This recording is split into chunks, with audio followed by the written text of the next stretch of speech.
So in this course, titled Effective and Trust-Driven Communication, we will talk about how to build effective and trust-driven communication with your partners, your customers, and your suppliers in your collaborative projects. We will also talk about hints and special words that you should better avoid, as well as techniques that you could leverage in order to make better communications.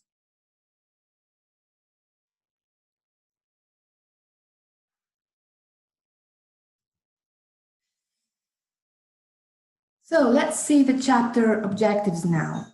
At the end of this chapter, you will be able to first understand why active listening is important and how to use it in a way that allows you to build better relationships and rapport with people.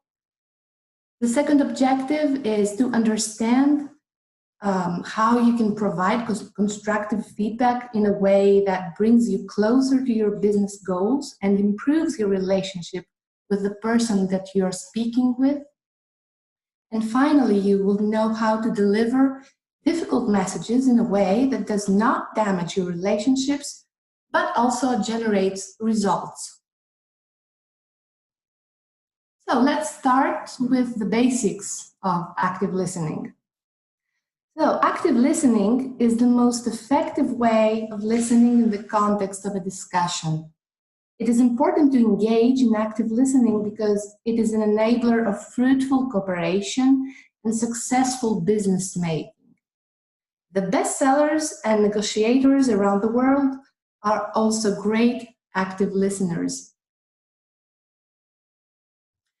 Why should you practice active listening, you may ask? Active listening benefits your relationships with your partners and clients in two specific ways. Firstly, if you're really listening to your partners and clients as you speak with them, you are not just hearing what they are saying. You will be thus able to identify their real needs. Knowing your customers' needs is a huge strength for you because it will help you provide them with more meaningful services that are actually able to solve their problems. In simple words, you will have more satisfied customers. Secondly, by practicing active listening, you will also be able to build rapport with your partners and clients. Your partners and clients will feel that you really want to serve them in the best possible way, so that you can actually give them the best solution to their own specific problem. This will help you build even more trustful and lasting relationships with them. So, let's see how you can actually practice active listening. First of all, pay attention to non-verbal communication. Look at the person you are talking with and observe their tone of voice, their body language, and their facial expressions. Do they seem upset? Do they seem to be in a hurry? Or are they relaxed? Do they seem to be just browsing? This will help you figure out what they need that very moment, how strong their need and drive is, and it will help you tailor your behavior accordingly. Another way to practice active listening is to make a summary of what you just heard. Start your sentence by saying, "Let's see what you have told me so far," or "You mentioned that the reason for doing that was da-da-da," and then give the summary. Doing this will assure the person that you have in front of you that you're really listening and understanding what they are saying. Another way is to ask for clarifications about what your partner just told you.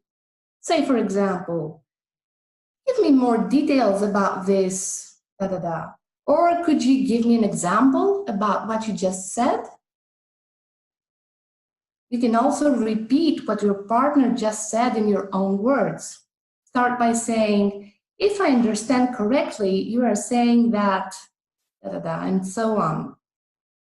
And finally, mirror your emotions to the other party.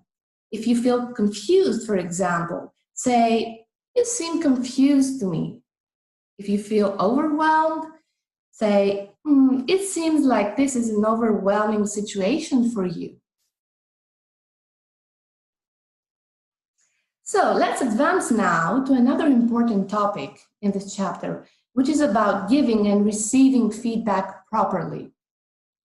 Feedback, for starters, is meant to help you give and receive positive or negative information. This will help you to get more information and then make better decisions. Why should you give or receive feedback? There are so many good answers to this. First of all, giving feedback provides you the proper and legitimate means to influence and improve someone's behavior. For example, if there is a constant behavior that is upsetting you, it is very possible that you will be able to stop it through feedback if you give it correctly. You can also use feedback to increase the impact of your collaboration. Good feedback will help you align better with your partners and sort out more intricate details with regards to your collaborative project.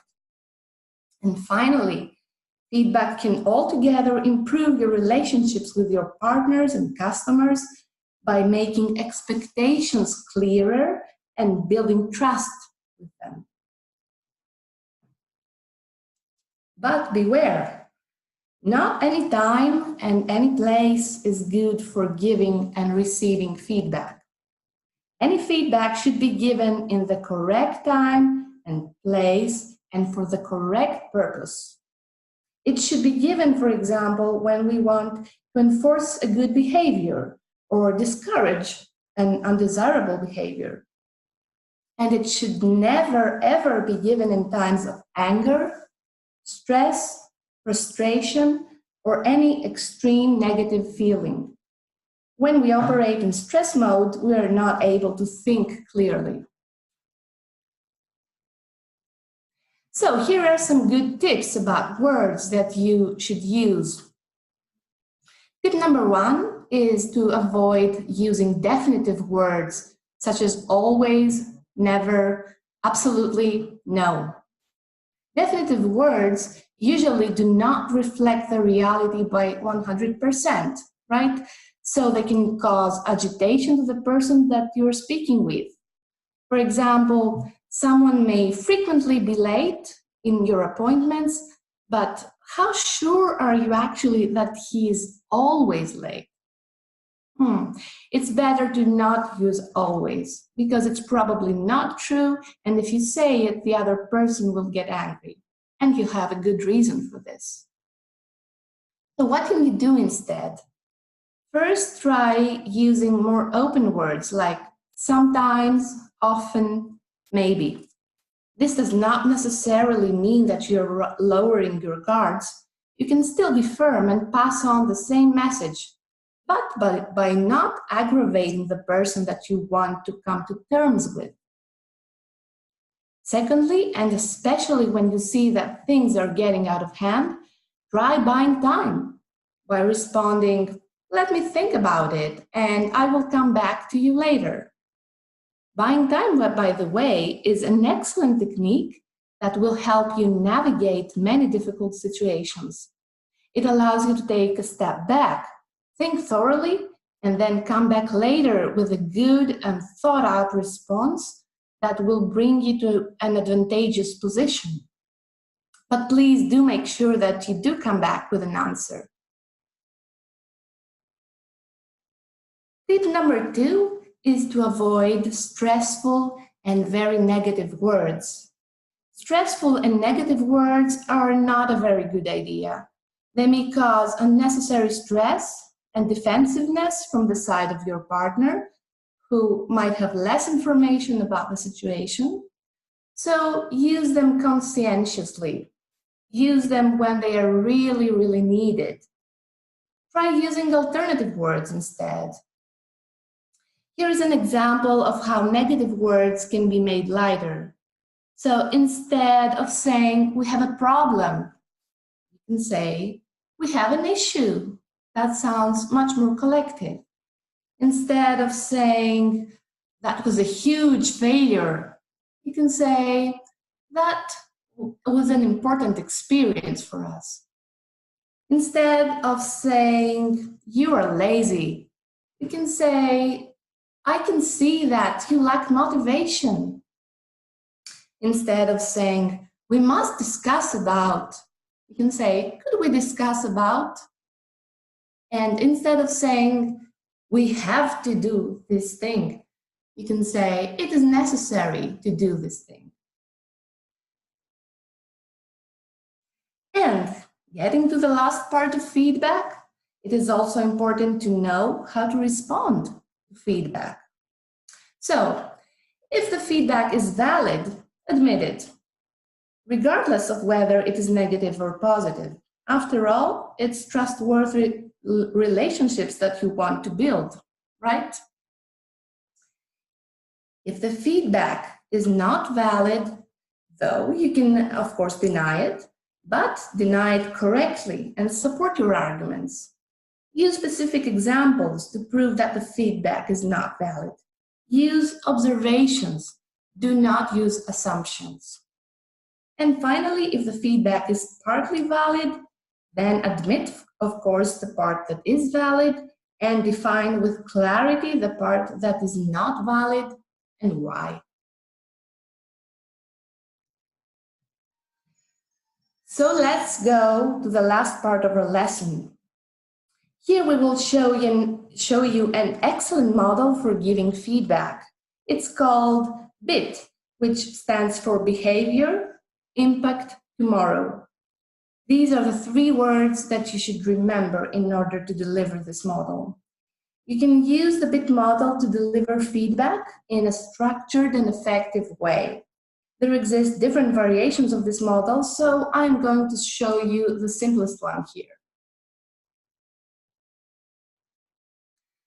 So, as I said, the 3 steps of the BIT model, which you should remember, include: step 1 is behavior. In this step, you describe the behavior that you want to affect and improve. Step 2 is impact. In this step, you explain the impact that this behavior has on the greater environment and yourselves. And in step 3, which is tomorrow, here you explain what you want to happen differently starting from tomorrow. So when you're using the BIT model, it is important to be specific. Describe the specific behaviors and the specific outcomes that you want to achieve or discourage. It is also important to not label people and do not assume that you know their intentions. Instead, it is better to focus on behaviors, facts, and situations.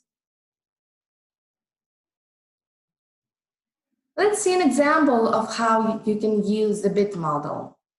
Imagine a situation where your employee, who is responsible for handling customer requests, systematically delays responding to those requests. In step 1, behavior, you say, John, I have noticed that you often delay responding to my emails regarding specific clients' requests.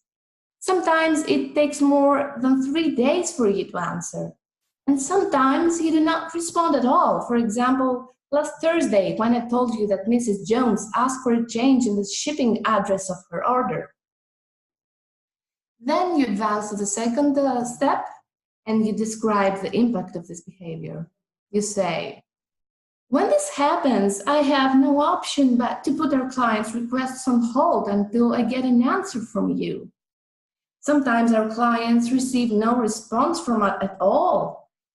Many of them come back dissatisfied or even angry. And this situation, to be honest, puts me in a difficult position too. And then you advance to the best part, which is tomorrow, where you describe how you would like things to change. So you say, let's aim to respond to our clients' requests within 48 hours. I suggest that from now on, when you have too much to take care of, you let me know that you will need more than 48 hours. And I will notify the clients about this backlog. Let's see if that would work better. I think it would result to fewer dissatisfied customers. See? Using the bit model, you can make the other person understand what the problem is, which the consequences are, and how you would like things to happen without insulting the other person and without making personal accusations. If you come prepared, this is easy. So, this course has come to an end. Let's recap about what we learned. We firstly learned that what active listening is, why it is important in your business communications, and we also learned how to practice active listening. In this course, we also learned how to give and receive constructive feedback in a way that builds trust, enforces your work relationships, and increases the success prospects of your business project. And finally, we learned how to use the BIT model, which stands for Behavior, Impact, and Tomorrow, for delivering feedback in a structured and effective way. So here we reached the end of the presentation, and thank you for watching. You are welcome to visit the OI2 Lab social media and web portal to explore more about the project. And now we're going to proceed with the questions and answers section.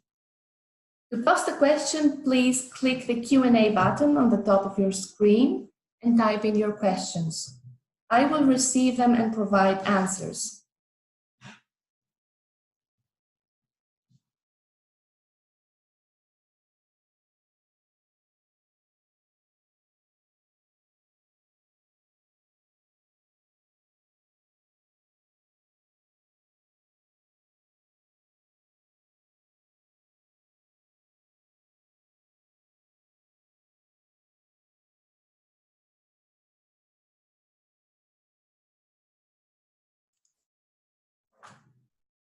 So, we have a first question, which is from Dieter. Dieter says, in which cases is it preferable to communicate in person rather than email or any written form?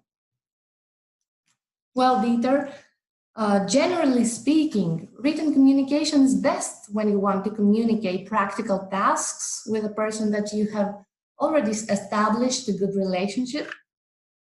And written communication is also important when you want to keep a record of the ideas and the incidents and the facts that have taken place. But it is preferable to communicate in person in two specific instances. The first instance is when you're not well acquainted and want to establish a trustful relationship with your customer or partner. And this is a good opportunity to practice active listening, collect more information, and align yourself with the customer's needs. And the second instance is when you want to deliver difficult messages. Oral communication allows you to soften your message, stay tuned with the other person's nonverbal cues and body language, of course.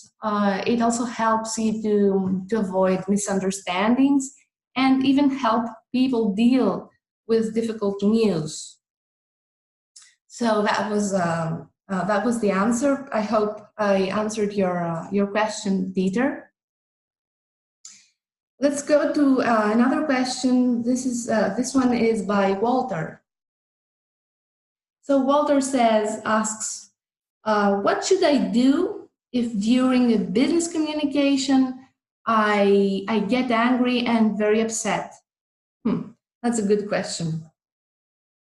So, anger, in principle, can be very harmful to communication. It deprives you of the ability to think logically and process information, and it can also cause a strong negative reaction from the other party. So, altogether, chances are that the conversation isn't going to end up going as productively as it could have. So what should you do in this instance? If you find yourself in a situation in which you're becoming very upset about what is being said and done, it is always best to remove yourself from the situation, to exit the conversation, at least at this very moment. This doesn't mean that you will cut off all communication channels.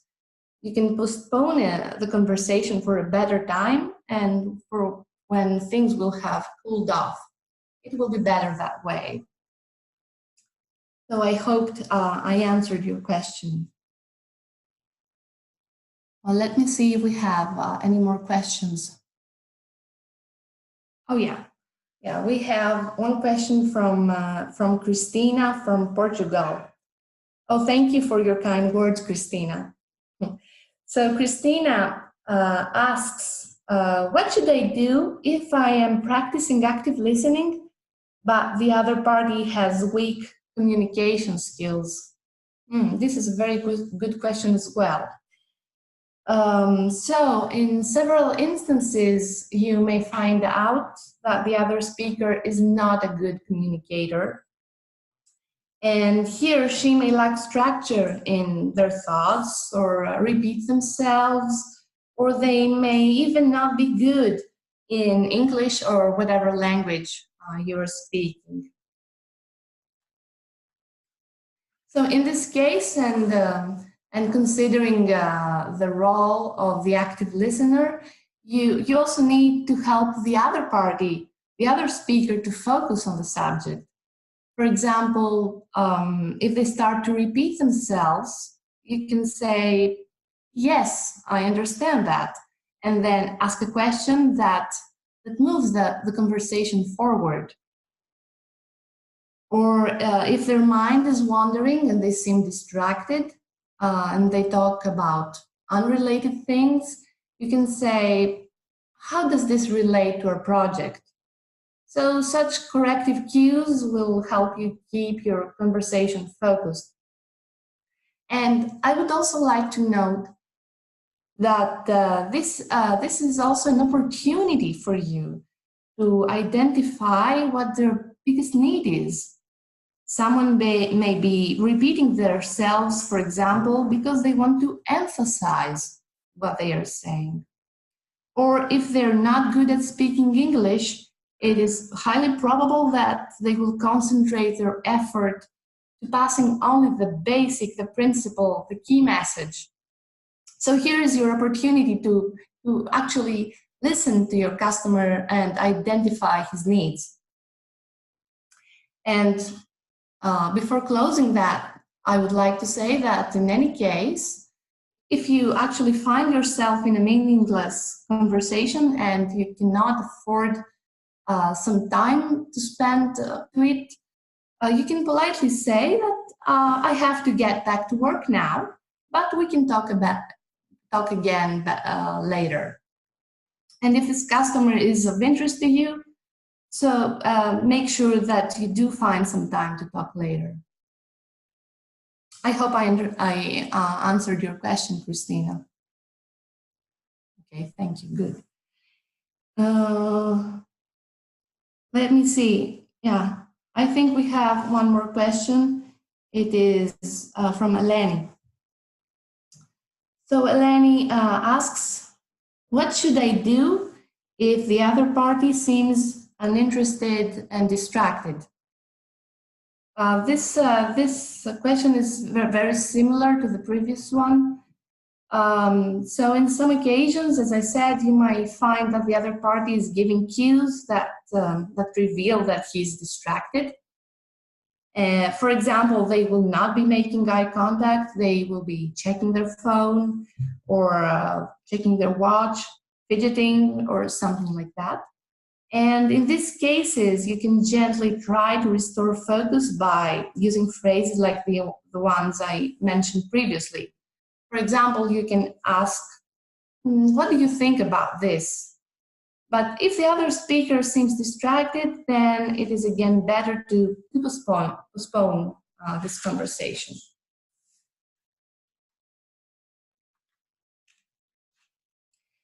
Let's just wait for a couple of seconds to see if we have any more questions. As far as I can see, we do not have any questions, but by all means, if there are any questions, please do not hesitate to contact us at OA2 Lab so that we can provide you with answers. And so here we reach the end of the webinar. I would like to thank you once again for participating. You will soon receive a certificate for your participation in this webinar at your email. And of course, remember that you're invited to explore and interact with OA2 Lab. This webinar will be available on demand on the OA2 Lab platform within a few days. So spread the word. Thank you and goodbye.